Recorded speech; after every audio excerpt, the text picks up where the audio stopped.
What's up, everyone? This is Carlos, aka Adam, back with another AEW Week in Review, episode number 27. I can't believe I've gotten this many so far. As always, don't forget to like, share, subscribe, comment. Social media is down there. And as always, with my AEW Week in Review, I review everything that happened on either YouTube or on TV for AEW. Just give a quick recap, my thoughts. Then we go to my match of the week. And the credits, and sometimes maybe a little something after if you stick around for it. So this week we're gonna just jump right into it. We got BTE being the Elite. So the episode is entitled "Take It Home." Usually every episode, either the title of the episode is directly said in the episode, or there's a reason for it. Either way. So we'll get to why it is entitled Take It Home. So we start off, this is one of the more childish, juvenile, kind of gross scene bits that they've had. So the Bucks, Kenny and Paige are all waiting online to use the bathroom. Obviously they all really have to go. Someone's in the bathroom taking it all the time. Matt Jackson shows up. He wants to cut the line, but obviously they don't let him, so what he does is he gigs himself, and as we remember, gigging yourself is to cut yourself, as they do in wrestling, to make themselves bleed. So they let him cut the line, even though they're like, again with this, they know what he's doing, but they just kind of let him have it at this point. Just trying to fix that. Yeah, who cares? So then he walks into the bathroom, and Nakazawa is there, obviously taking a crap, and he says, you need to leave, Nakazawa, because I'm bleeding. Apparently Nakazawa was bleeding from another area too, and he said, I am too. Really gross. And that's how the episode starts. So I was already like, I don't know where this is going. So then we get the Bucks with doing like an old school travel montage. What they made famous in being the Elite was just, documenting their travels as independent wrestlers, going from city to city, country to country, and just enjoying everything that was there, but at the same time, missing their families, but trying to give everyone an inside look into what it is to be a life of a professional wrestler, especially one that has to travel as much as they do. So we get a montage. We get a funny bit where it's actually not even a bit. It's apparently Brian Cage and Luchasaurus are in the same row together, and if you don't know, those are two of the biggest guys in AEW, and they were laughing about who gets to sit with them, and it turns out it's Brandon Cutler. It unfortunately has to sit between them. That I don't know if that was planned or just funny coincidence, but either way it was pretty funny. So then we get the Bucks at Daly's place. They're talking about last week's Dynamite. Talk about how they're testing everyone for COVID and what the bracelets represent, which I think is really good. Clearly not the other company. If you've heard any of the stories about what's been going on there, we get Hangman ask Kenny to go back to the hotel for a drink, and then Broken Matt Hardy shows up. Says he'd love a drink, much to the chagrin of Hangman, who I guess was not looking to hang out with Hardy. Matt says that they should invite the Bucks, who they're sitting there too, and they're kind of like, nah, it's all right. Kenny explains that they are not only they are Christian, but they are Christian as fuck. So Broken Matt Hardy apparently gets that understanding for some reason. They're just straight edge. Obviously they are Christian, but it's more along the lines that they don't drink or do anything pretty much. So the best friends are confronted again by Cutler to think of a bit. They all run away. We get another Cutler cam shot at the end of the FTR match from last week's Dynamite. So essentially what the Cutler cam is basically just, instead of what you see on the TV feed, this is what he was filming while he was in the crowd.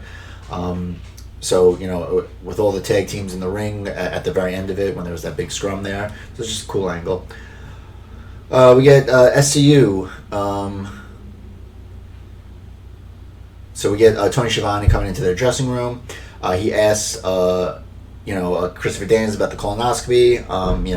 Says, I heard you had a colonoscopy. Let's see if I can fix this just a little more. There we go. As I said, someone who's had them. I understand the issues with it and the amount it takes out of you. So Christopher Daniels starts giving this long story, and they're doing like kind of jump cuts to show how long it's been. Kaz finally goes, he's had enough. And he says, take it home, as the title of the episode is. And then we get terms of the ring explained with Broken Brilliance, with Broken Matt Hardy. He appears, and he defines take it home is to go to the finale of a segment, either because the crowd is not into it or because they're pressed for time. That's what that means. We then get a shot of Cole comes into Kenny's office, says he has a bit. Kenny's pissed from last week about kind of being pushed around. He tells him to bring Harrington and the script and he'll read it. Apparently, Colt says Harrington isn't there. Kenny's happy because he's like, oh, he can go after Colt now. He chases Colt around Daly's place, gets into the ring. Colt apparently rolls him up in a pin. Rick Knox is there. Rick Knox counts the pin.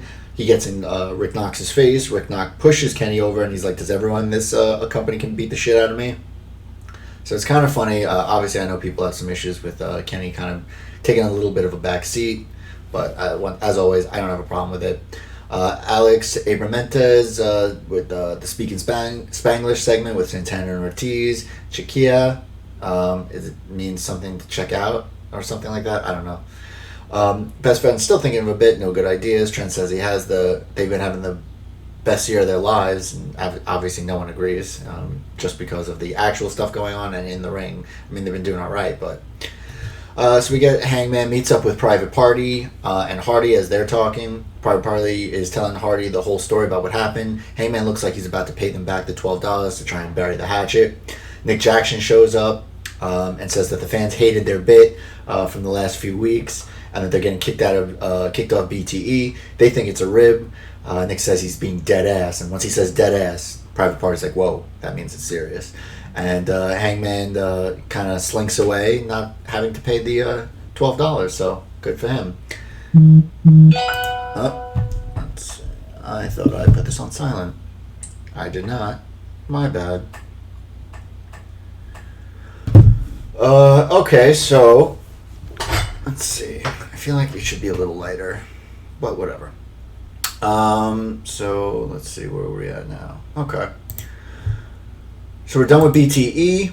Now we are going on to AEW Dark. And as I've said, AEW Dark has been trying to boost it up a little bit. Some more matches. And, we even see a big reference to it in this week's episode of Dynamite, which I'll get to. So the first match is Capital Vices, which this team is like kind of really gimmicked up, looking like almost like old school, like villains. Something you would have seen in the 90s from WWE. So they're teamed up with John Cruz versus Jurassic Express, Luchasaurus, Marco Stunt, and Jungle Boy. Jurassic Express, they're doing Castadores all around. There's a wheelbarrow German suplex by Luchasaurus on Money. Yambag Yahtzee called by Taz. Someone gets hit in the balls. He called it Yambag Yahtzee. I thought it was funny. Marco comes in. Apparently he's able to clean house. There's a tail whip kick into a face buster. A tiger suplex by Jungle Boy for a 2 count. Eventually they hit what they call the Extinction event on John Cruz for the win. So Jurassic Express is back on their winning ways, or consistently on their winning ways. We then get Cutler and Avalon versus SCU. Obviously, Cutler and Avalon still looking for that first win, either individually or as a tag. Avalon ping-ponged with punches by SCU. This SCU, just so you know, is Christopher Daniels and Frankie Kazarian, as opposed to Frankie Kazarian and Scorpio Sky. Scorpio Sky actually has a singles match at the end of this episode, which is why he's not in this match. So we get a springboard elbow strike by Cutler for a 2 count. Cutler doesn't like when Avalon cheats. He starts to get mad at him. They argue over a double suplex. Cutler clotheslines Avalon by mistake. Kaz with the hot tag and cleans house. Slingshot cutter by Avalon. Cutler breaks up the count on Avalon. And then eventually they hit their move Celebrity Rehab on Avalon for the win. SCU retains. They weren't very happy with each other, per usual. I'm just waiting for them to have this match already. I feel like this match should be at Fyter Fest. Just this epic proportion, and build it up like it's like a heavyweight title match, but it's just the 2 guys who are the biggest losers in AEW. I just think it would be great. Danny Jordan versus Big Swole.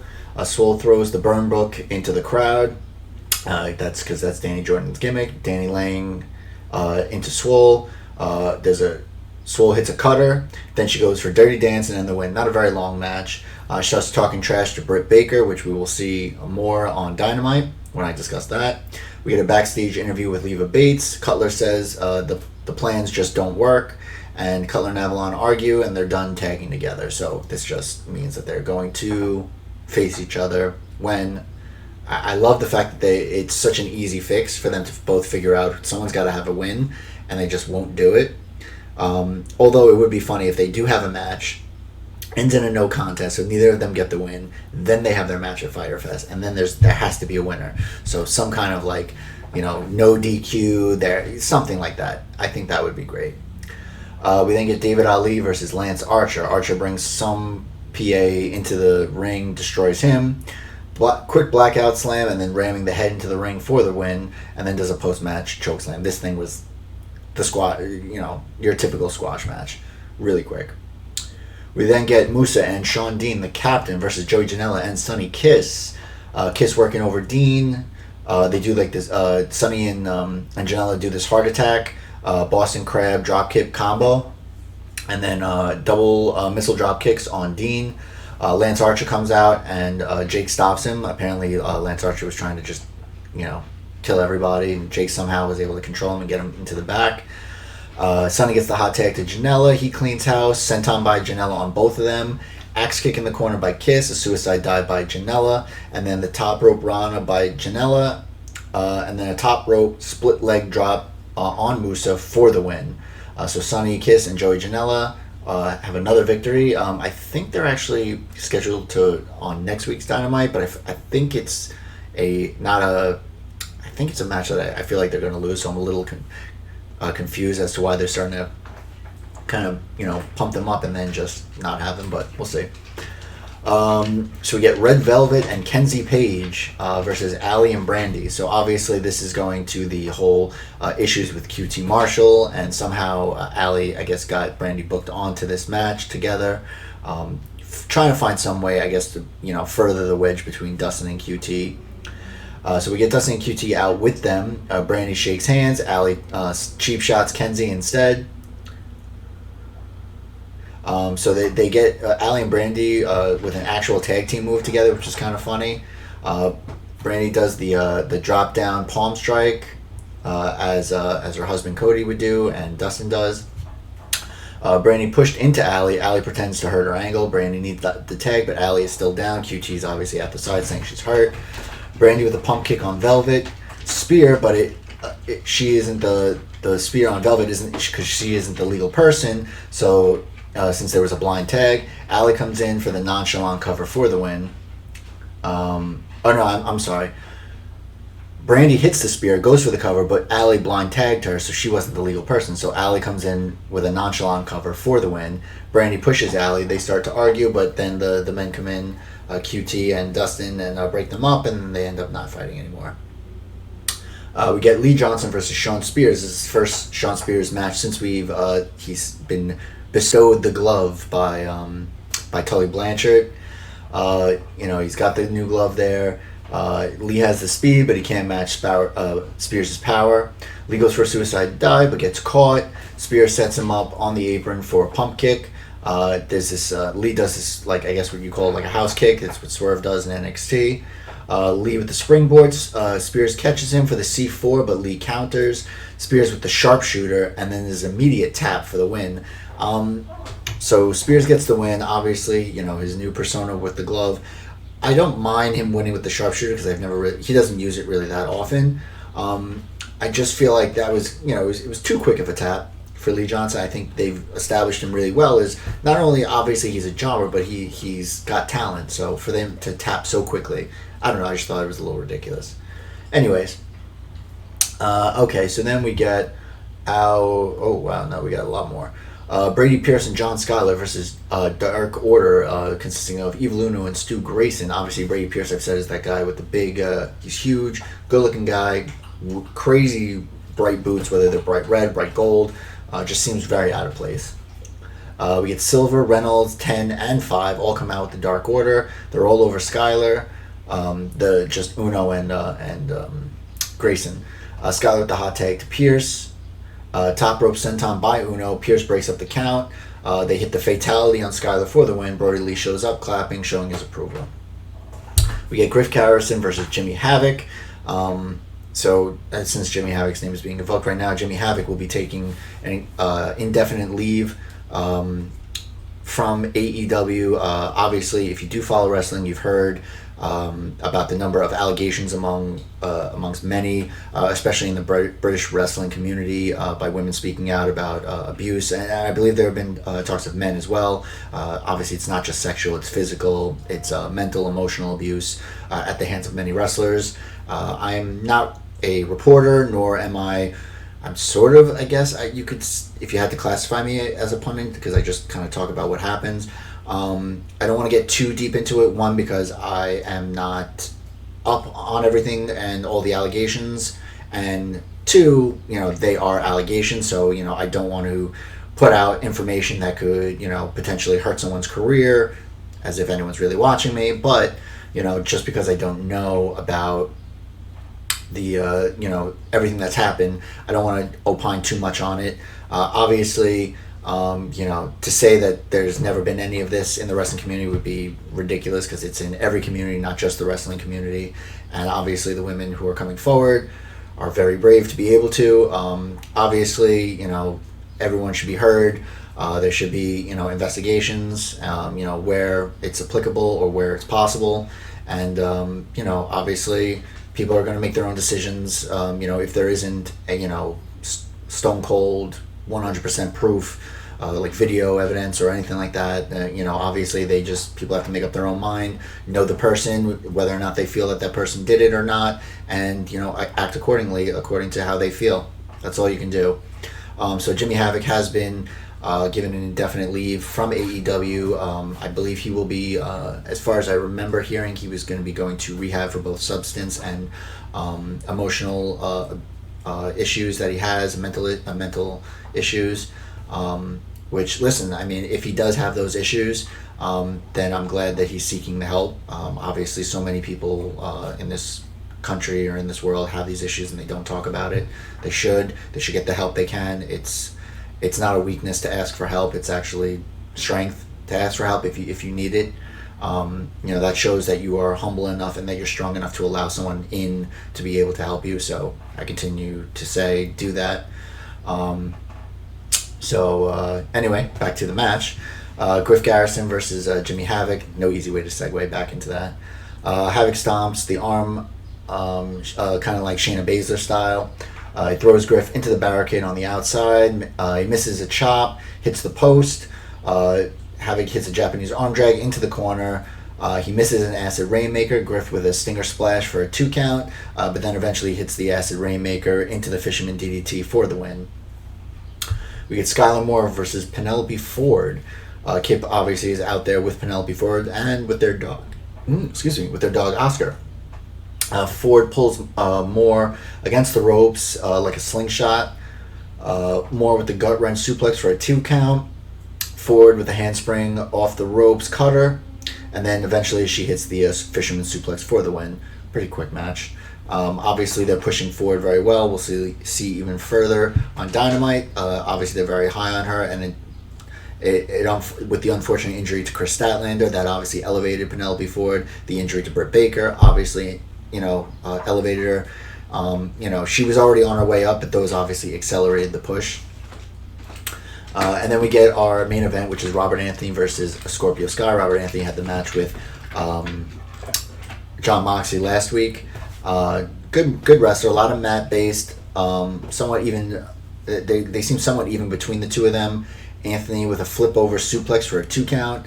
Then he gets bent over, and Sky comes off the Irish whip, does the double stomp onto the back. I always love that move because it just shows how athletic he is to just dead jump up and on top of him like that and kick him in the back. Then Anthony hits a DVD for a 2 count. Eventually Sky hits the TKO for the win. So I don't know if this is going to be the start of the Scorpio Sky push. We'll see what ends up happening there. Obviously they are very high on Scorpio Sky. They gave him that 2-part vignette. Obviously good episode of Dark.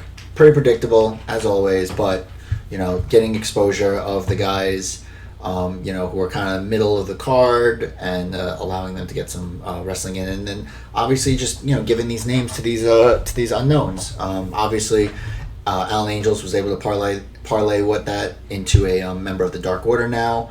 And some of the others may be the next ones to join AEW, the faction, or who knows.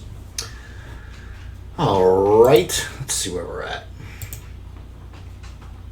Okay, and then finally we have Dynamite. Okay, so we start out hot. We start out with the AEW tag title match.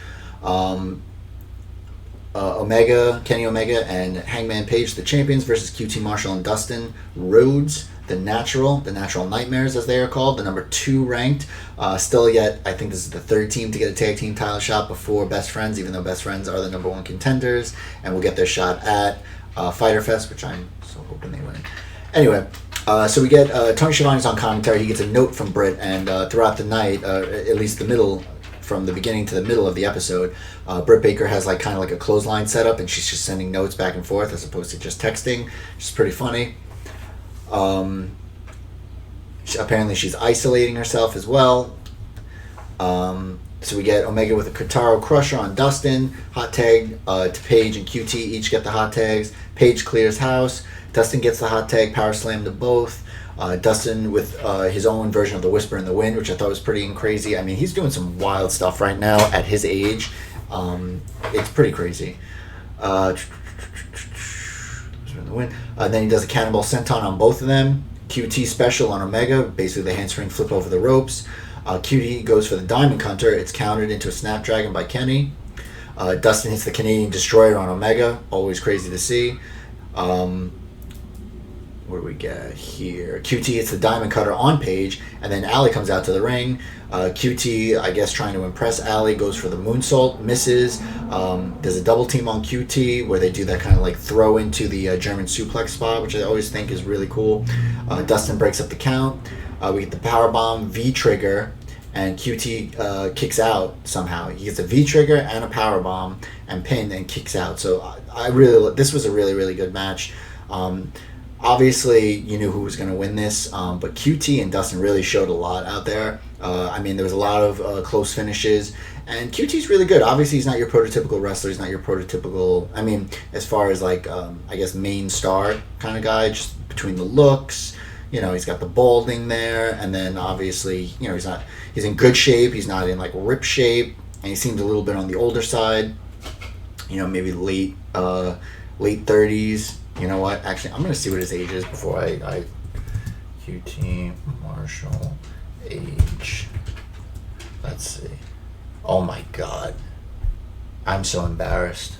I'm older than QT Marshall. That's how stupid I feel right now. Wow. He's 34 years old. I'm 35. I'm 36. Wow. I'm even worse. Oh my God, I'm a year and a half older than him. I feel old. And that is my shoot age. Okay, where was I? Alright, so then, he got a powerbomb and a V-trigger, kicked out, and then finally they hit the last call on him for the win. But still, an absolutely fantastic match, especially to start out, kind of the counter-programming to what NXT did. They had a tag team title match to start as well. Cody has a hand-picked opponent, and it's going to be the first one to be outside AEW tonight, so that we find that out. We then get someone who I was very, very excited to see, Anna Jay versus Abaddon. So first off, a little bit on Anna Jay. I only saw her wrestle once against Sheeta several weeks ago on Dynamite, and she really impressed me. Young, beautiful, really good in shape, really looked like she had a lot of talent, but obviously raw talent because she was young. But I also liked her get up. It was kind of like an ode to Zatanna of the Justice League. The Justice League Dark. Big fan of Justice League Dark and Justice League and all those kind of comic stuff. So it was pretty cool to see that. And then we found out after that match she was signed. So I was like, okay, great. And then for several weeks we hadn't seen her on TV. We've seen her in the crowd, but not actually wrestle. She's been started out on the heel side. Then she was on the face side for the longest time. So I was like, okay, she's going to be a face. Well, we'll see what ends up happening. So she gets her own vignette to start the match. talking about she's the star of the show, yada, yada, yada. Abaddon is the one, I forget who she faced, but she has the crazy face paint, the different color eyes, contact lenses, where it makes it look like she's like kind of like demonic, her face is like melting off.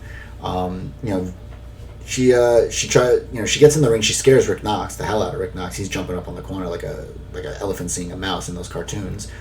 But while this is actually going on, this is where I was talking about Dark, we actually get the Dark results that are scrolled across the lower third, which I thought was really cool. So it's like they're really showing, that Dark is a part of this, which I think is cool. Obviously, because of the brand split on WWE, it's not like you would see like, oh, SmackDown results on Raw and Raw results on SmackDown. That would be interesting, but I feel like they're just, pretend to be different universes until they have to actually cross over.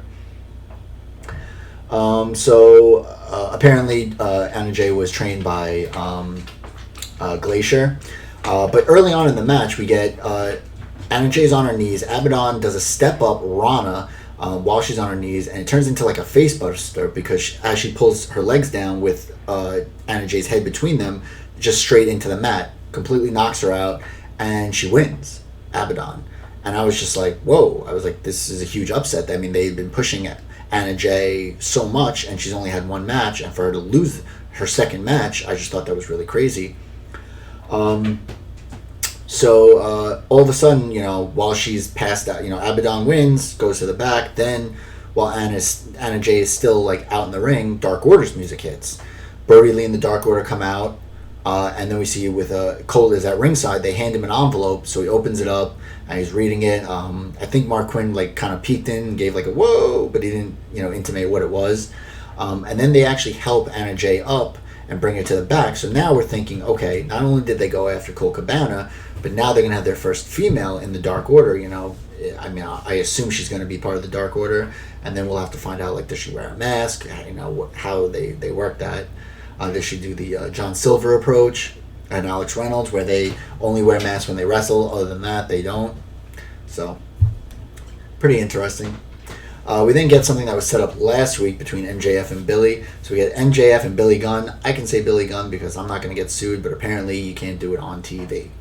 Even though they can say the Gun Club, but they can't say Billy Gunn. Alright, so we got Billy out with Austin and Colton, but Colton goes to the back. I think he's not signed with AEW. I think because Austin is. I'm not really sure about that. So Britt sends another note on to Tony how is Aubrey Edwards still a referee? She's a conspirator. Obviously going back to that well. MJF attempts to leave, goes through the tunnel. Billy goes to the back and then ends up carrying him back on his shoulder. MJF with 2 chop blocks and then continues to go after Billy Gunn's knee because obviously the size disparity is huge, and it's so funny when you see Billy Gunn because you're like, he wasn't that big compared to a lot of the wrestlers when he was in the the 90s and early 2000s with WWE. Whether it was the Generation X, Smoking Guns, whatever he was with. He was a big guy, he was muscular, but he wasn't as big. But now you just see the size of wrestlers today, especially in AEW, of how he just towers over them, both height-wise and just width of just, muscles. So MJF continues the attack on the knee through picture-in-picture with some help from Wardlow. Billy gets a tilt-a-whirl slam. MJF with a modified calf crusher, using the ropes for leverage, but Audrey kicks his hands, so he lets go of the rope. Billy with the famouser, Wardlow on the apron, but gets hit by Billy. Wardlow hits Austin on the outside, then sent him into the barricade. MJ, in the commotion, Wardlow is able to pass the Dynamite Diamond Ring that MJ has used, unfortunately, in the past. And he hits Billy with it for the win. As MJF is leaving, Jungle Boy, who's with Jurassic Express on the outside, confronts him. All of a sudden, a big, Jurassic Express and MJF and Wardlow, they're going at it. And then all of a sudden, all the wrestlers, kind of jump the barricade, trying to break them up. We then get a backstage interview with the Sex Gods, Chris Jericho and Sammy Guevara. And Jericho says Marvez has a fat head. That's basically the answer to his question. He says Cassidy interrupted the inner circle twice and got what he deserved. And then gives it to Sammy, and Sammy and Chris Jericho start talking. They start talking about their blood brothers, and because blood is thicker than water, or OJ. Wah wah. Hi puppy. Hi puppies. Hi puppies. She's getting the love attention. She's just a brat. So then we get Tony with Britt Baker down there. Apparently, and then Tony makes the announcement that Sheeta will face Penelope Ford at Fyter Fest, and Brett is pissed. She says, you brought me down, you waddled down here to tell me about this. So it has nothing to do with me. I guess she has a point there. Like, why are you interviewing me and then telling everybody all the matches that they can have that I can't right now? So she's so upset that she said they're in a friendship timeout, and she's like, Reva, and I think her name is actually Rebel. I think that's the ongoing joke. She said tells her to drive away, and then it turns out Big Swole's the one driving the cart, and they do the ode to Undertaker. Where to,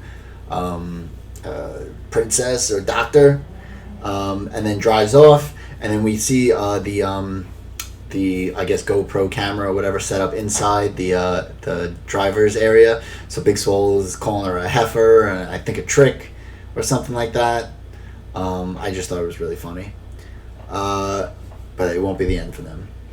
So then Cody comes out saying he's feeling like he might not be in the Elite anymore. What about the Nightmare family? Kind of like a woe is me. He's kind of all alone, but he's chosen to do that because one, they have their own feuds going on, and two, they they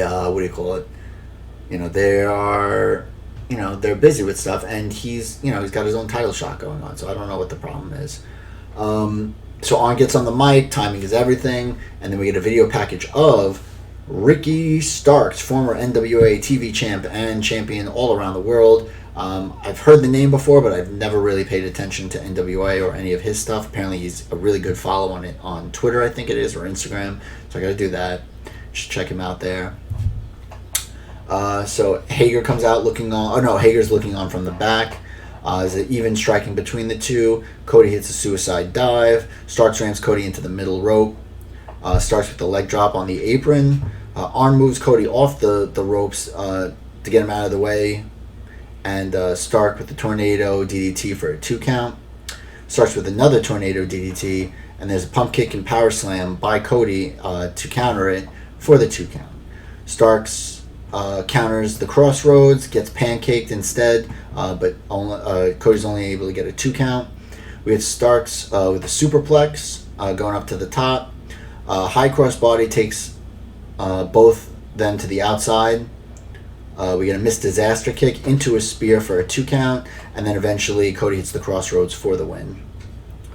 So we do find out later that day, or that night I guess you would say, that Ricky Starks actually has been signed to AEW. He impressed them a lot, and apparently it was done pretty much after the match. He didn't know that he was going to be signed. I assume he probably had some decent feeling because, they've done that before. So if they don't, it's not necessarily a complete indictment on you. It's just maybe, the timing isn't right. Okay, hold on. Now we get Kip and Havoc versus the Young Bucks. I've said everything I needed to say earlier about Jimmy Havoc, so I'm just going to go through this match.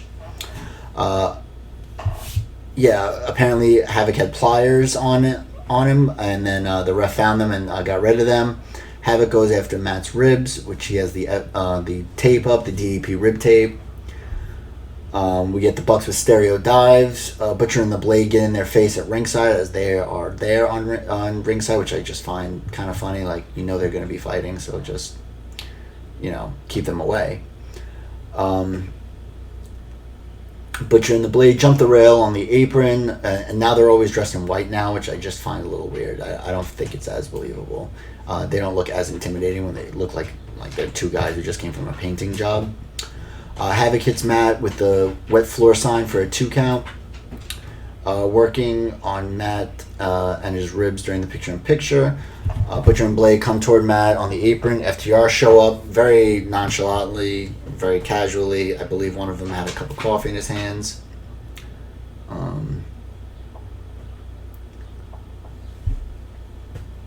Let's see here. Blah blah blah. They do Havoc and Kip Sabian do their PK spot, but Rec Knox once again says it's wide right. We get a super sit down powerbomb on by Matt on Kip. Hot tag to Nick, who cleans house. Some of when Nick gets the hot tag and just the offense he does is really, really impressive. I like it a lot. Springboard facebuster on the ramp to Havoc, elbow to Kip, and then Escalare splash on the ramp. There's a sharpshooter put on Kip, and then Ford uses the wet floor sign while the ref is distracted. Havoc with the Fisherman DDT. Matt breaks out. We get Kip bleeding from his ear. Matt with the Locomotive Northern Lights. Risky business for a 2 count. Nick distracted on the apron. Matt catches double stomp, and Nick breaks up the pin. Okay. We get Matt with a double Northern Lights to both of them. He makes Kip tombstone Havoc by basically putting him in the tombstone position and then kicking out one of Havoc's knees. So he drops, still holding on to Havoc, so he gives him a tombstone. I thought that was pretty clever. Double, and then eventually the Young Bucks hit a double Kamagoye. There we go, Kamagoye, which is basically when you're holding the arms of someone and then just pull them into a V trigger, essentially knee to the face. Butcher and the Blade and FTR hit the ring. There's a big fight. Butcher with the double super kick. The Bucks do a double super kick.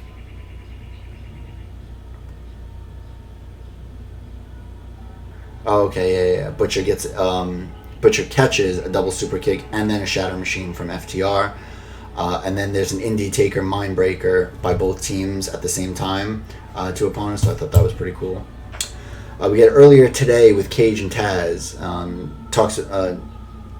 Taz talks about how he heard Mox talking smack. Cage says he wishes it was Fyter Fest right now because he'd go after him, but I don't think that he was talking crap really. I don't know. I don't remember it being that way, but it sounded like he was just being angry for angry's sake. We get a Mox promo. He's in the business for one reason. He has demons and hurting people keep them at bay. And then he does a variation of Taz's catchphrases, so obviously Taz is not going to be pleased with that. Next week, we find out, we get a rundown. We get Matt Hardy versus Sammy Guevara, Brody Lee and Colt Cabana teaming up for the first time versus Janela and Kiss, which makes me feel like they're going to get a loss there. Shocking. Unless they get DQ'd and still stay strong. Next week, so then we get that. We get Wardlow versus Luchasaurus in the first ever Lumberjack match in AEW. We get FTR versus the Natural Nightmares, and then Mox in action. So, sounds like to be a pretty beefed up episode of Dynamite, which I think is cool. Obviously, they're doing their best. Let's see. Okay, so we got Reba running. Reba's running, uses into the parking lot, uses the app, I guess the Find Your Phone app, whatever, to find Britt. Then they find Britt in a dumpster. Says she was there for 5 hours, even though it's only been 1. She fires Reba. Reba's like, "Oh, I'm free," and he said, "No, you're hired," as if like she has some kind of power over this girl. Britt goes, "Where's Tony?" And then Reba reminds her that she was the one who put the friendship time out. Obviously, that doesn't sit well with her. She says, "Why is there a camera here?" Reba says, "I want to show rescuing you." And then she's like, "Oh, I need rescuing." Whatever it was, Britt was going to have an argument. So she threatens Swole, saying, "You're going to be threatened with fines, with suspensions, yada, yada, yada." So obviously, I assume they're going to have maybe a match at All Out or sometime on Dynamite in the near future once she's healed. And then we get Matt Hardy comes and joins commentary. We get the Sex Gods versus Best Friends. The winner is the number 1 contender for the tag titles. We still wonder why Best Friends were able to, how the Sex Gods were able to convince Best Friends to put up that tag team championship opportunity and why they would. Nobody knows. Trent with the big spear on Sammy on the outside. Chuck with the standing slice bread on Sammy for a 2 count. Hardy says he will let Sammy choose which persona Matt Hardy will be of his 3, I believe it is. Regular Matt Hardy, Extreme Team Matt Hardy, and then a Broken Matt Hardy.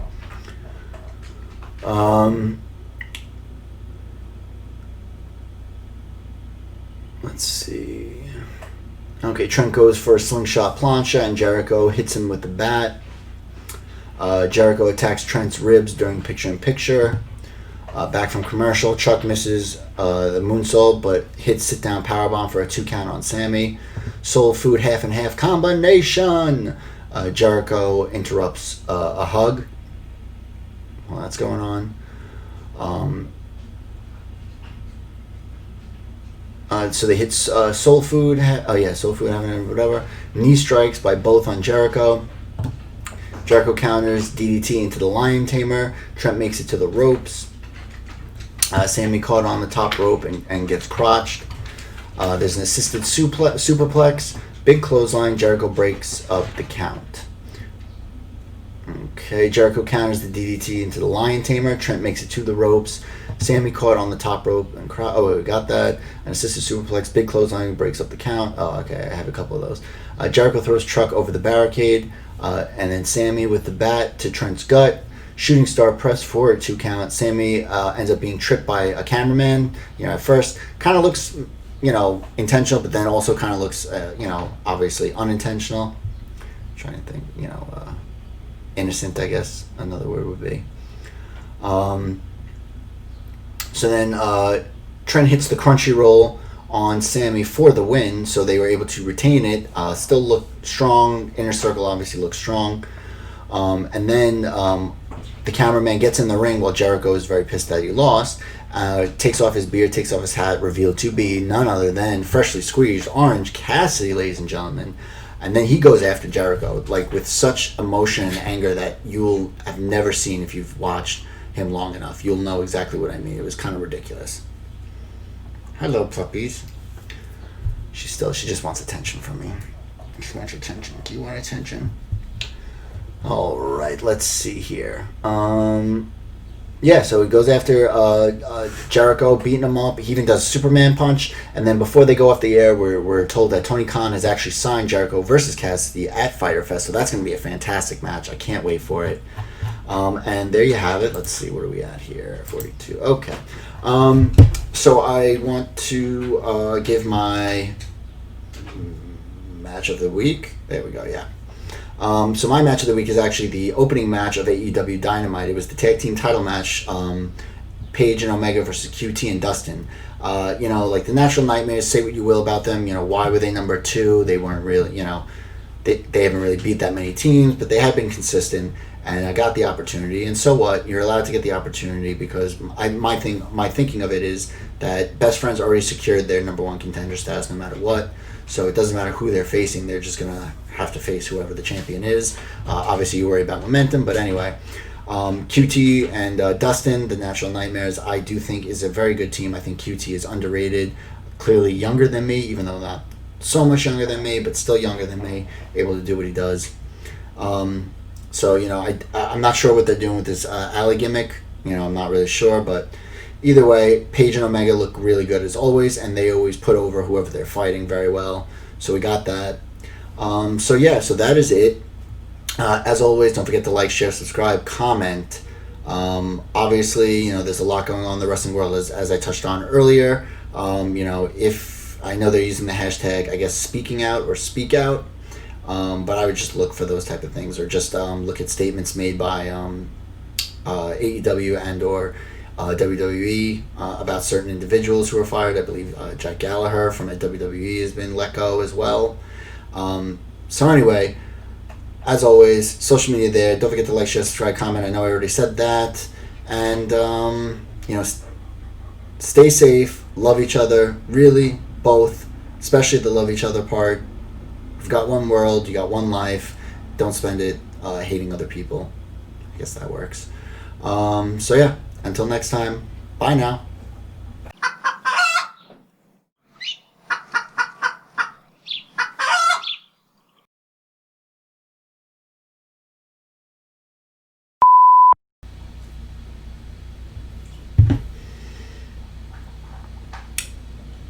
How do you get a squirrel to like you?